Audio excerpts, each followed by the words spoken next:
Hello guys, welcome to Gate IES Achiever channel. This is your Digital Electronics lecture 21 in which we are going to start ADC and DAC, analog to digital converter and digital to analog converter. This is your first lecture of ADC and DAC and there will be overall 3 lecture in which we will study basic about ADC and DAC and the related questions. So let's begin with our lecture.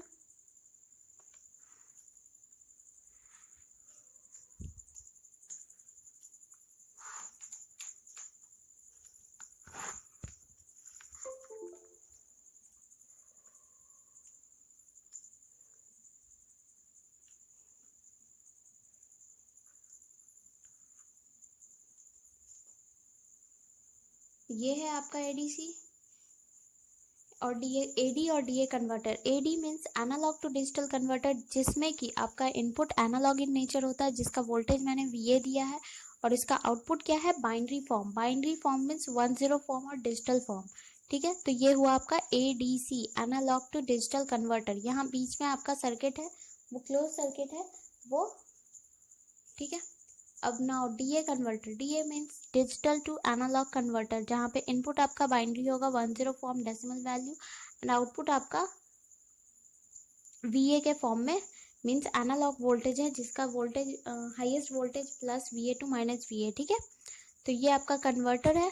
उसके बाद मैंने directly इसके detail में नहीं जाना, आपको digital में थोड़ा बहुत इन डिटेल जाना है तो वो एनालॉग पार्ट है। फिलहाल हम लोग टाइप्स देखते हैं एडीसी का।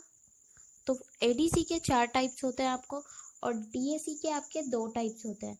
तो एडीसी में आपके 4 टाइप्स कौन कौन से होते हैं वो हम लोग देख लेते हैं। Counter type ADC, successive approximation register type ADC, flash type ADC and dual slope integrating type ADC. यहाँ पे सबके अलग अलग नाम भी है, जैसे काउंटर टाइप एडीसी का नाम रैम टाइप है, फ्लैश टाइप का नाम कॉम्परेटर टाइप है। तो वो हम लोग जैसे ही इसको इन डिटेल पढ़ेंगे तो हमें पता चल जाएगा कि इसका सेकंड नेम किस वजह से है। नाउ डीएसी के आपके 2 टाइप्स हैं। तो ये पहला टाइप है आपका weighted register digital to analog converter and R2R ladder type DAC. R2R ladder type में आपके 2 टाइप के आते हैं, normal type and inverted type. ठीक है, तो पहले हम थोड़ा बेसिक्स देख लेते हैं।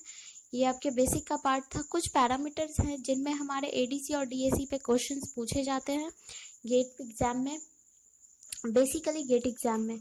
तो हम वो बेसिक्स, तो इस बेसिक्स के लेक्चर में मैं आपको कैरेक्टरिस्टिक के पैरामीटर्स के पॉइंट बताऊंगी वो क्या है, और जो फॉर्मूले हैं वो बताऊंगी, ताकि इसका यूज जो आपको क्वेश्चंस बनाने में आएंगे न्यूमेरिकल के सीधे सीधे क्वेश्चन, तो उसमें आपका कंप्लीट हो जाए।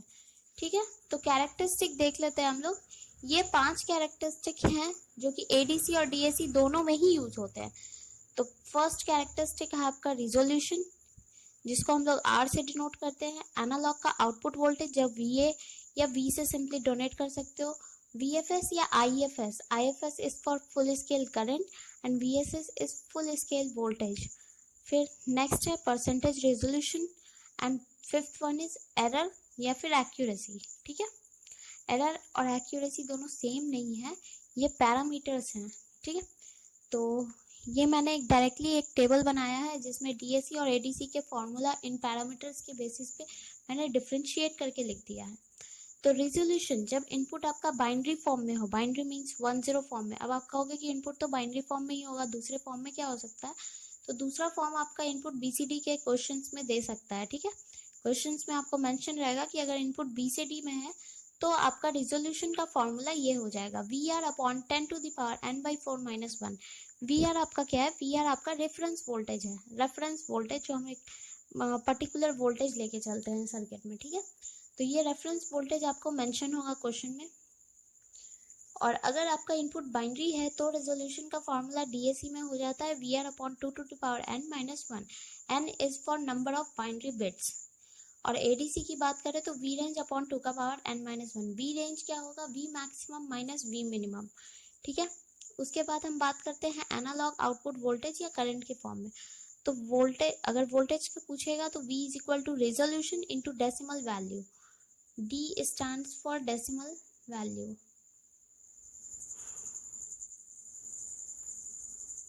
डी को मैं मेंशन कर देती हूँ यहाँ पे। D stands for decimal value. Decimal value means अगर आपका 1000 है तो इसका डी क्या होगा, 8 हो जाएगा डेसिमल वैल्यू। ठीक है, ये भी आपको क्वेश्चंस में मेंशन रहेगा, आपको ये बिट्स के मेंशन होंगे 1000, तो आपको वो डेसिमल वैल्यू यहाँ पे लिखना होगा। जैसे सपोज मैंने अभी 1000 का बताया, तो वो आपको यहाँ पे डेसिमल वैल्यू 8 लिखना होगा।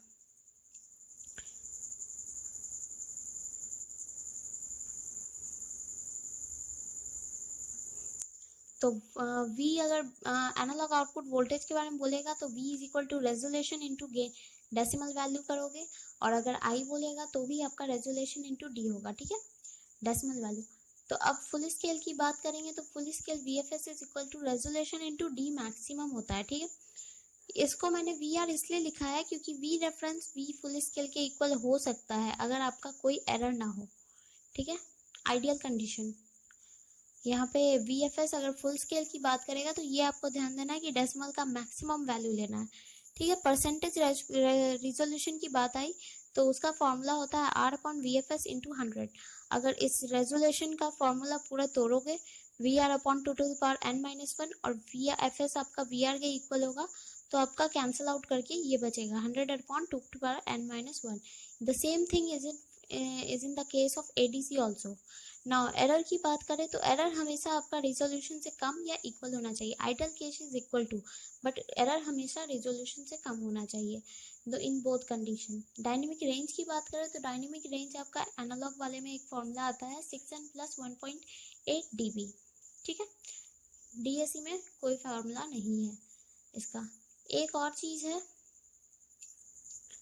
बेसिक सी बात है, यहाँ V is equal to resolution into D लिखा है मैंने, इसमें मल्टीप्लाई करके आप गेन भी लिख सकते हो। ये यहाँ मोस्टली स्टैटिक के कंडीशन में आपको गेन 1 दिखेगा, बट जब इन्वर्टिंग टाइप और नॉन इन्वर्टिंग टाइप पे आ जाएंगे तो उसमें गेन का वैल्यू चेंज हो जाएगा। ठीक है,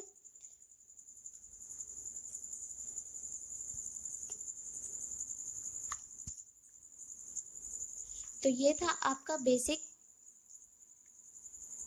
ADC और DAC का। जो नेक्स्ट लेक्चर हम लोग पुट ऑन करेंगे वो हम लोग ADC के टाइप्स पढ़ेंगे इन डिटेल में, और उसके नेक्स्ट लेक्चर में हम लोग DAC का टाइप्स पढ़ेंगे इन डिटेल में। तो आज के लिए फर्स्ट लेक्चर DAC ADC का बस इतना ही। तो हम लोग नेक्स्ट लेक्चर में मिलते हैं जो कि ADC के साथ होगा। अगर सेशन अच्छा लगे लाइक कर देना, वीडियो को अपने फ्रेंड्स लोग के साथ शेयर कर देना, अगर कोई इशू हो तो आप कमेंट कर देना। तब तक के लिए गुड बाय, मिलते हैं हम लोग नेक्स्ट लेक्चर ADC के साथ।